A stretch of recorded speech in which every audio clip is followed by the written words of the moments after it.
찬송가 370장, 찬송가 370장, 주 안에 있는 나에게. 주 안에 있는 나에게 딴 근심이 있으랴. 십자가 밑에 나가 내 짐을 풀었네. 주님을 찬송하면서 할렐루야 할렐루야. 내 앞길 멀고 험해도 나 주님만 따라가리. 그 두려움이 변하여 내 기도 되었고, 전날의 한숨 변하여 내 노래 되었네. 주님을 찬송하면서 할렐루야 할렐루야. 내 앞길 멀고 험해도 나 주님만 따라가리. 내 주는 자비하셔서 늘 함께 계시고 내 궁핍함을 아시고 늘 채워주시네.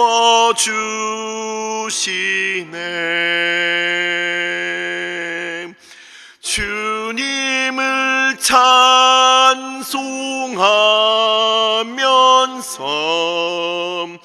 할렐루야 할렐루야. 내 앞길 멀고 험해도 나 주님만 따라가리. 내 주와 맺은 언약은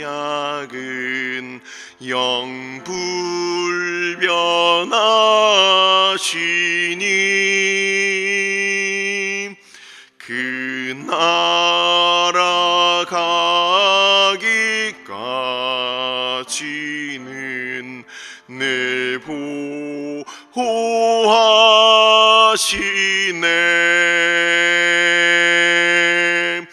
주님을 찬송하면서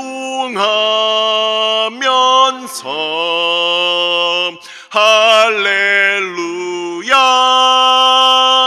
할렐루야. 내 앞길 멀고 험해도 나 주님만 따라가리.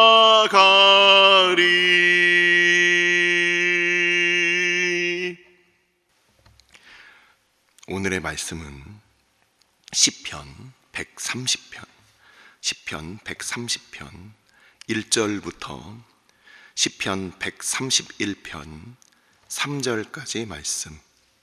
시편 130편 1절부터 시편 131편 3절까지 말씀입니다. 다 같이 한 목소리로 합독하도록 하겠습니다. 여호와여, 내가 깊은 곳에서 주께 부르짖었나이다. 주여, 내 소리를 들으시며 나의 부르짖는 소리에 귀를 기울이소서. 여호와여, 주께서 죄악을 지켜보실진대 주여, 누가 서리이까? 그러나 사유하심이 주께 있음은 주를 경외하게 하심이니이다. 나 곧 내 영혼은 여호와를 기다리며 나는 주의 말씀을 바라는도다. 파수꾼이 아침을 기다림보다 내 영혼이 주를 더 기다리나니 참으로 파수꾼이 아침을 기다림보다 더하도다. 이스라엘아, 여호와를 바랄지어다. 여호와께서는 인자하심과 풍성한 속량이 있음이라. 그가 이스라엘을 그의 모든 죄악에서 속량하시리로다. 여호와여, 내 마음이 교만하지 아니하고 내 눈이 오만하지 아니하오며 내가 큰 일과 감당하지 못할 놀라운 일을 하려고 힘쓰지 아니하나이다. 실로 내가 내 영혼으로 고요하고 평온하게 하기를 젖된 아이가 그의 어머니 품에 있음 같게 하였나니 내 영혼이 젖된 아이와 같도다. 이스라엘아, 지금부터 영원까지 여호와를 바랄지어다. 아멘. 축복하고 기도한 후에 말씀 보도록 하겠습니다. 여호와는 너를 지키시고 너를 보호하시기를 원하며 여호와는 그의 얼굴을 내게 비추사 은혜 베푸시기를 원하며 여호와는 그 얼굴을 내게로 향하여 드사 평강 주시기를 원하노라. 아버지, 주의 고난 받으신 한 주를 우리가 기억하며 또한 주님께서 왕으로 다시 오실 그 입성을 기다리며 우리가 종려주일로 고난 주간으로 함께 보내기 위하여 또한 하나님을 예배하며 또한 기도하며 주의 말씀 가운데 주님의 받은 그 고난과 우리가 받을 그 영광을 또한 묵상하기를 원합니다. 아버지, 이번 한 주간도 주의 죄를 향한 승리 또한 우리를 구원하신 그 생명 우리로 깊이 깨달아 알 수 있는 은혜를 베풀어 주옵소서. 아버지, 이 시간 말씀 앞에 나아갑니다. 시편 기자들이 불렀던 그 찬송이 또한 우리의 찬송이 되게 하여 주시고 하나님 앞에 나아갈 때마다 우리가 오직 성령께서 우리를 인도하여 주셔서 주의 말씀을 듣고 또한 말씀을 따라 기도하는 이 시간 되게 하여 주옵소서. 이 모든 말씀 우리 주 예수 그리스도 이름으로 감사하며 기도드리옵나이다. 아멘. 우리는 그 시편 120편부터 134편까지의 성전에 올라가는 노래다라는 부분을 지금 계속 보고 있습니다. 이번 한 주는 고난주간 특별 새벽 기도 모임으로 모이기 때문에 이제 성전으로 올라가는 노래는 저와 함께하는 오늘이 마지막 시간이 됩니다. 시편이 가지고 있는 어떤 그 특성들 그리고 성전으로 올라가는 노래가 무엇을 의미하느냐 이 부분에 대해서 오늘 저와 함께 마지막으로 같이 말씀을 살펴보고 그리고 오늘 시편 130편과 131편이 가지고 있는 그 내용을 또 같이 살펴보면서 성전에 올라가는 노래는 마치도록 하겠습니다. 시편 전체를 보면은 시편 전체가 갖고 있는 어떤 특징이 있습니다. 우리가 그 누군가에게 사랑을 고백하고 우리의 마음을 이렇게 슬픈 마음을 뭔가 이렇게 토로할 때 어떤 문장을 사용합니까? 대부분 많은 사람들이 나의 마음은 어떠합니다 라고 이렇게 그 설명문 형식으로 뭐 어떤 논문 형식으로 사랑을 표현하진 않을 거고 우리가 슬플 때 나는 마음이 이러해서 이렇게 슬픕니다 이렇게 그런 그 문장으로 설명하지 않고 뭔가 압축된 그런 많은 의미를 담고 있는 어떤 몇 가지 단어들을 가지고서 사랑의 노래를 부른다든지 아니면 슬픔의 애가를 부른다든지 어떤 그런 표현을 하게 됩니다. 이 시라는 것은 우리의 그 감정을 표현하는 데 있어서는 아주 최적화된 그런 문학적인 그런 쓸모가 있는 그런 형식들이죠. 그래서 우리가 사람들한테 어떤 표현을 할 때, 우리의 마음을 표현할 때 이렇게 시를 사용한다라는 거예요. 그래서 하나님을 향하여 우리가 사랑하는 마음, 또는 하나님을 향하여 우리의 어떤 걱정되고 슬픈 마음, 이런 것들을 이렇게 시로 표현을 합니다. 그리고 또 시편의 그 특징이 뭐냐, 시편은 우리 잘 보시면은 모든 저자들이 실제 이제 이렇게 알 수가 있어요. 이게 인간 저자라는 것을 알 수가 있어요.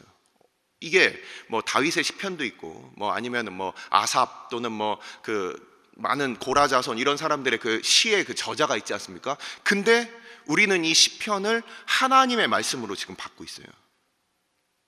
사람이 하나님 앞에 부르짖고 하나님을 향하여서 우리의 마음을 쏟아놓은 그 이야기를 하나님께서는 하나님의 뜻에 부합한 하나님의 말씀으로 다시금 우리에게 이렇게 주시는 거예요.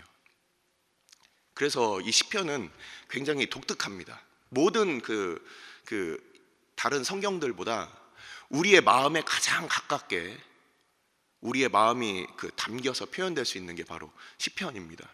그래서 시편은 전체적인 어떤 서술이 아니라 어떤 압축적인 어떤 그런 단어들을 사용하고, 또는 그 시에 걸맞는 어떤 표현들이 나옵니다.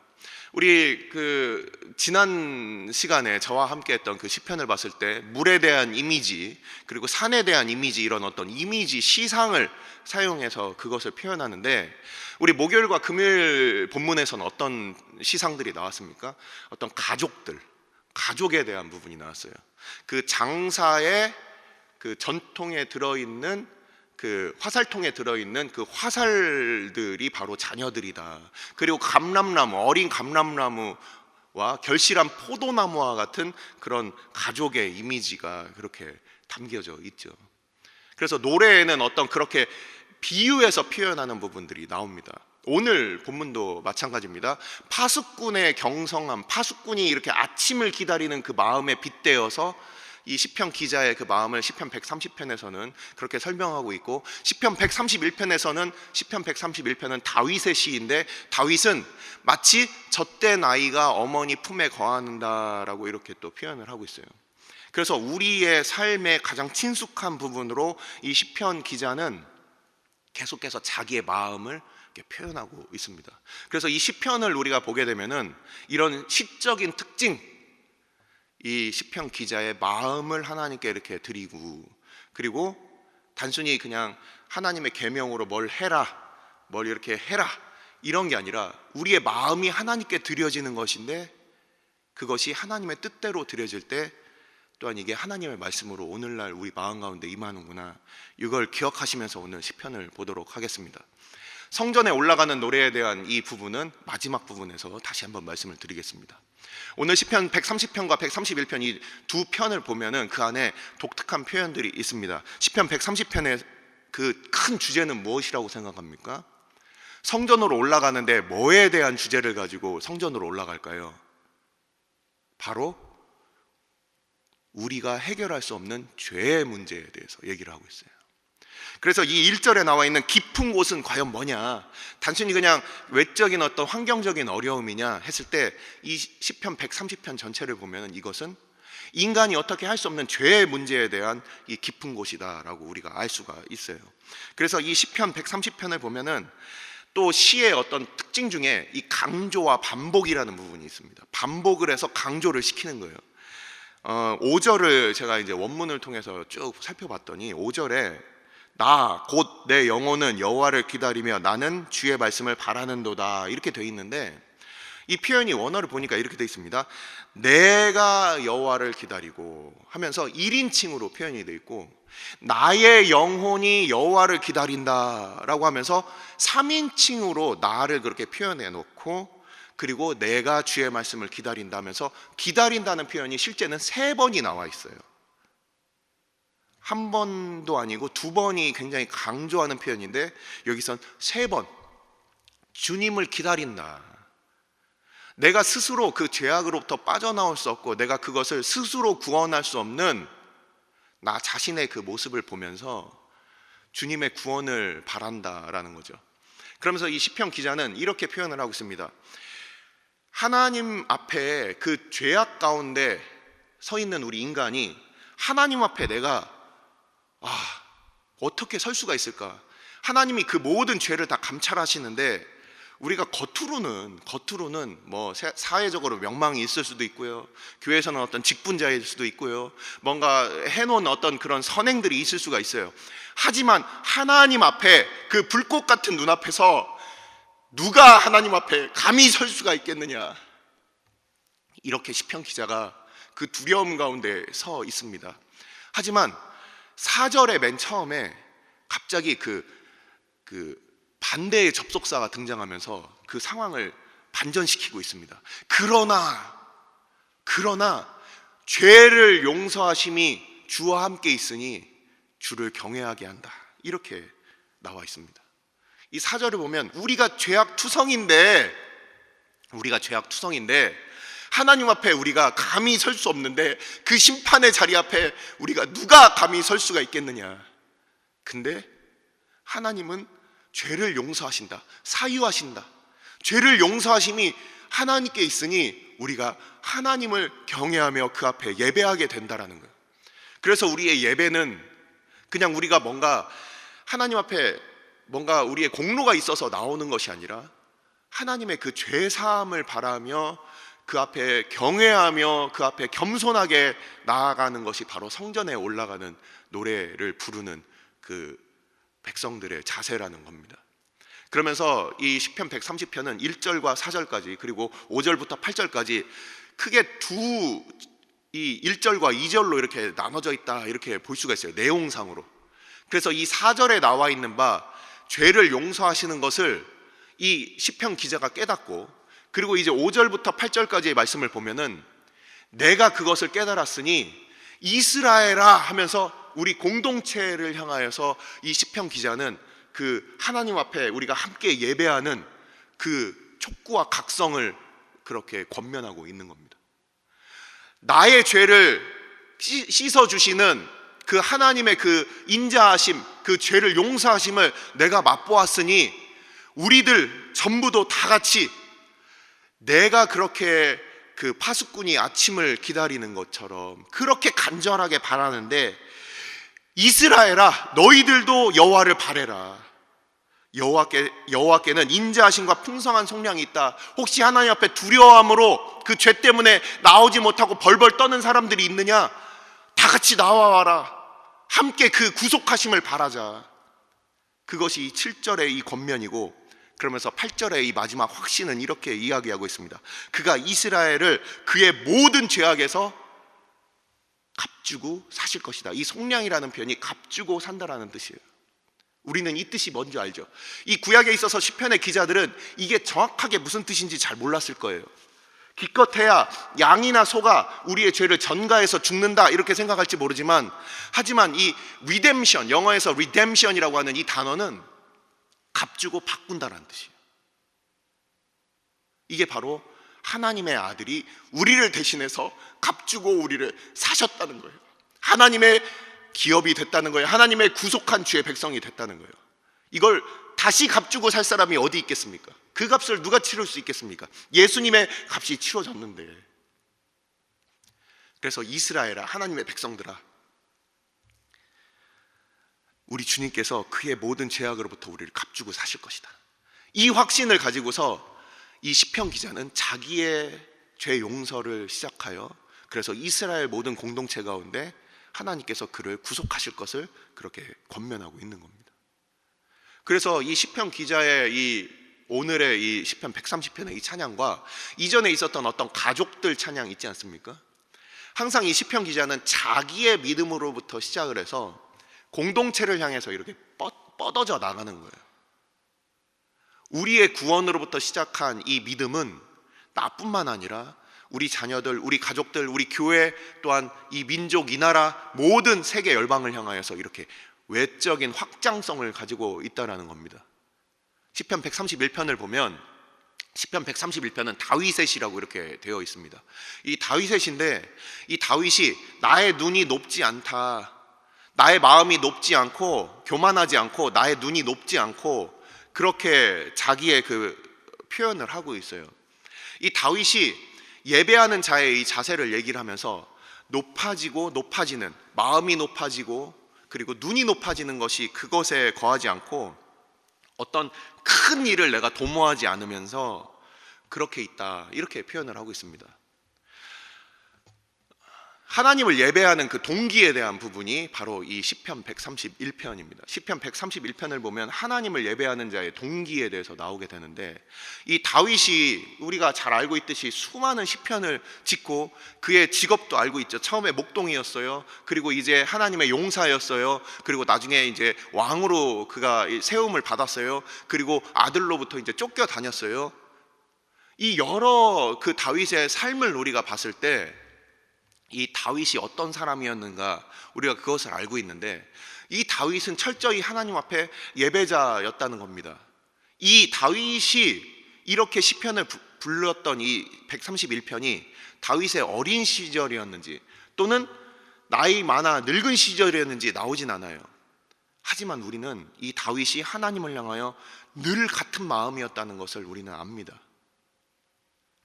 목동이었을 때나 왕이었을 때나 그가 궁궐에 있을 때나 도망 다닐 때나 그는 늘 하나님 앞에 예배자였다는 거예요. 그래서 이 시편을 우리가 이 내용을 살펴보면 방금 말씀드렸듯이 그의 마음이 높아짐이 없다, 하나님 앞에 늘 겸손하게 그가 겸손하게 있는데, 여기서 우리는 2절에서 젖된 아이라는 표현을 우리가 보게 됩니다. 젖된 아이는 언제 나옵니까? 이삭이 어렸을 때 창세기 21장에서 그가 젖되고 나서 하나님 앞에 이렇게 감사했던 부분이 나오죠. 그리고 사무엘 상을 보시면 어린 사무엘이 한나가 사무엘을 하나님 앞에 드리기 전에 그가 젖된 후에 하나님께 드렸다, 이렇게 우리 내용을 아실 겁니다. 젖되는 나이가 언제냐? 우리는 그 이유식 하는 나이를 보통 이제 만 1년에서 이제 2년 넘어갈 때 이렇게 생각을 하는데, 그 유대인들은 대략 만 3살 정도가 되면 젖된다, 이렇게 그 늦게 젖을 떼는 아이들도 있고요. 이제 엄마 품에서 이제 떨어지는 나이가 되는 거예요. 이 젖된다라는 뜻은 엄마가 그 젖을 주기 때문에 그 싫든 좋든 생명을 유지하기 위해서 엄마 품에 안겨 있는 그런 때가 아니라, 젖된 아이는 얼마든지 밖에 나가서 음식을 먹을 수도 있고요, 엄마 품을 떠나서도 살 수가 있어요.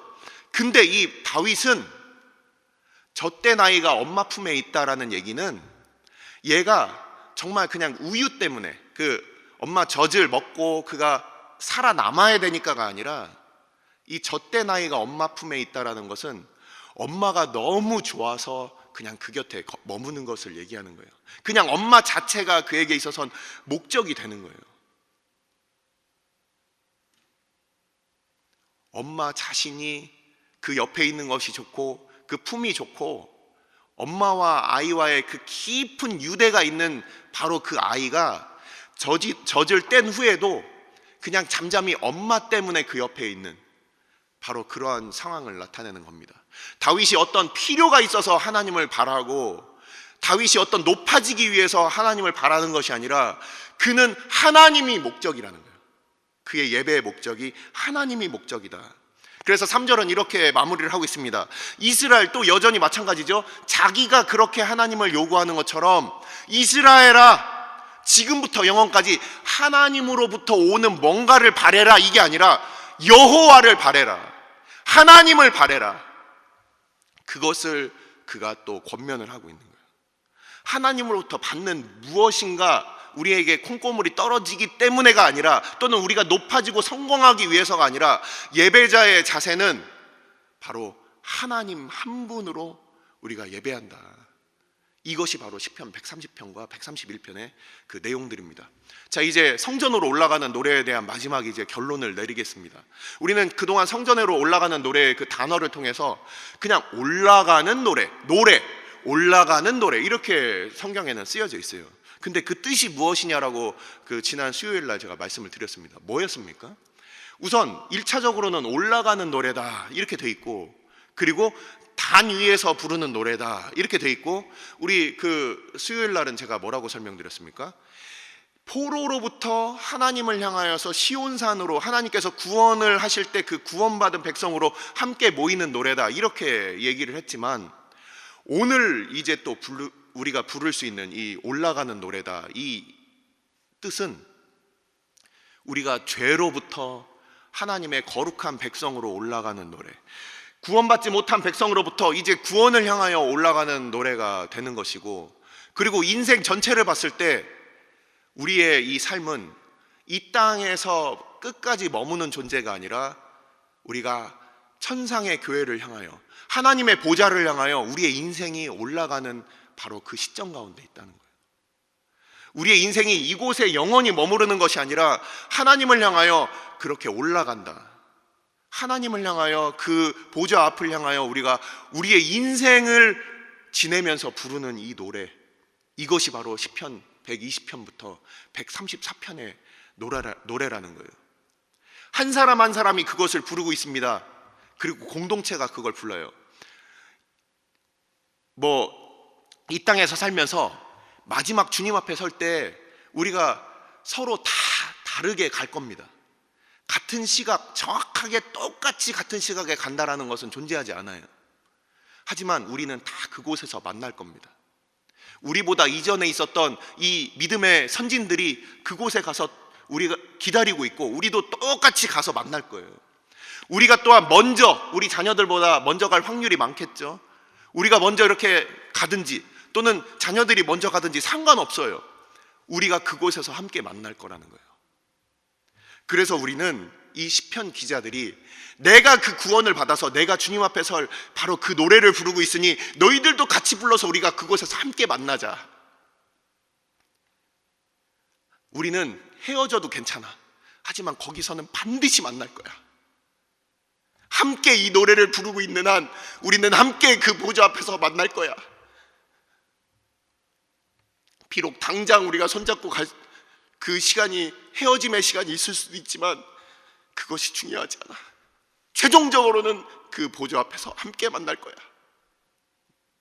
그것을 이 시편 기자는 자기의 고백과 모든 그 자기의 노래를 듣는 이 이스라엘 백성들을 향하여 권면하고 있습니다. 바로 그 권면은 언제까지 이어질까요? 우리 지난번에 살폈던 그 표현이 또 나오고 있습니다. 영원히라고 이렇게 표현되어 있지만 원어에는 영원히, 내가 하나님을 영원히 붙잡을 수 있는 힘이 있어서가 아니라 시편 23편 다윗의 고백처럼 내가 주의 집에 영원히 거할 수 있는 그 이유는 하나님의 사랑이 우리를 향하여 영원하기 때문에 그런 고백을 할 수 있는 거예요. 그 고백을 가지고 오늘도 우리는 하나님 앞에 감히 영원히 우리가 여호와를 바랄 수 있다, 이렇게 고백을 할 수 있습니다. 기도하시겠습니다.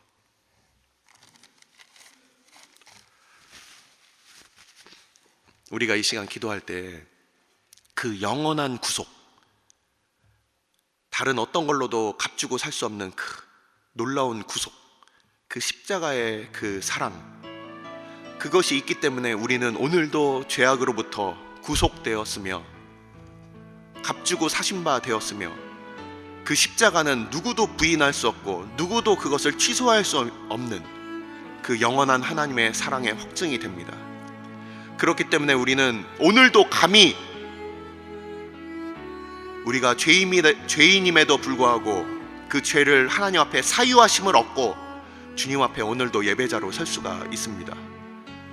우리가 하나님을 예배하는 것은 지금으로부터 영원히 주님께서 우리에게 은혜를 베푸신 그 사랑, 그 진리, 그것이 영원하기 때문에 오늘도 우리는 하나님 앞에 나아갑니다. 시편 기자들의 고백과 같이 우리도 오늘 하나님을 예배할 때 우리의 마음이 겸손하게 나의 공로를 의지하지 아니하고 오직 우리에게 베푸신 그 구속하심과 그 사랑, 하나님 때문에 우리가 오늘도 하나님을 예배하며 우리의 죄를 용서하시는 그 사랑 안에 우리가 오늘도 젖된 아이와 같이 여호와를 바라며 그 안에 머물게 하여 주옵소서. 우리의 예배가 우리의 인생을 통하여 하나님께 나아가는 그 예배가 되게 하여 주옵소서. 이 시간 함께 기도하도록 하겠습니다.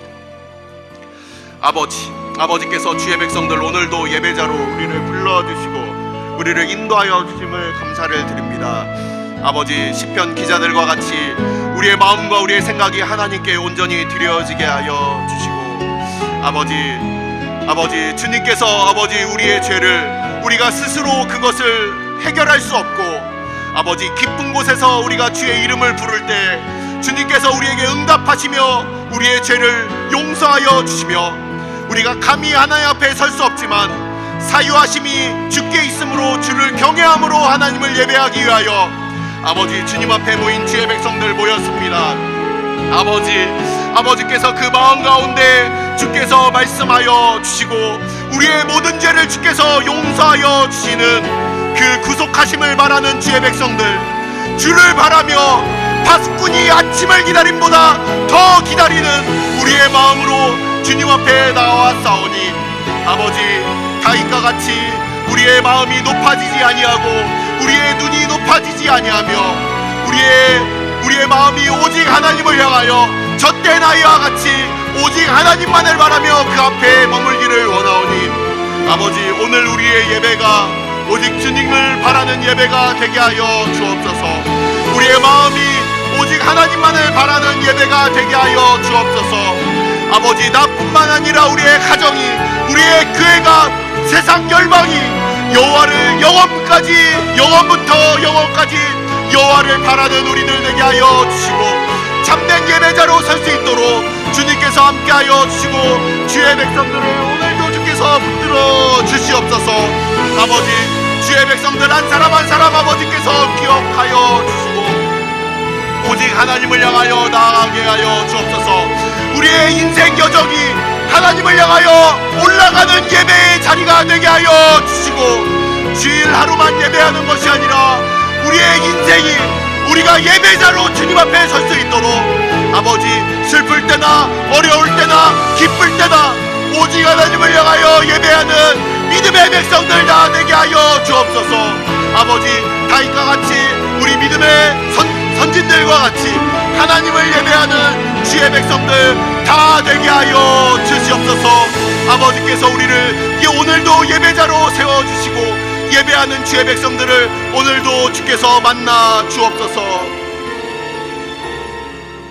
오늘 주일은 특별히 오늘 주일 예배와 주일 사역을 위해 기도하는 날입니다. 이 시간 기도하실 때 오늘 예배가 하나님 기뻐하시며 하나님의 임재가 있는 예배가 되게 해달라고, 오늘 강단을 살려주시고 말씀 전하시는 목사님 위에 성령으로 기름 부어 달라고, 교회 모든 부서와 섬기시는 일꾼들이 먼저 큰 은혜 누리게 해달라고, 계속해서 담임 목사님을 위해 기도해 주시고 함께 동역하시는 장로님들과 교역자들이 사랑으로 하나 되어 온 교회가 성령으로 충만한 가운데 부흥의 역사를 이루게 해달라고, 주일 예배와 사역을 위해 합심으로 기도하신 후에 자유롭게 기도하시면 되겠습니다. 이 시간 기도하실 때 먼저 저를 따라해 주시기 바랍니다. 주여, 은혜를 베풀어 주옵소서. 주여, 은혜를 베풀어 주옵소서. 다 같이 합심으로 기도하시겠습니다.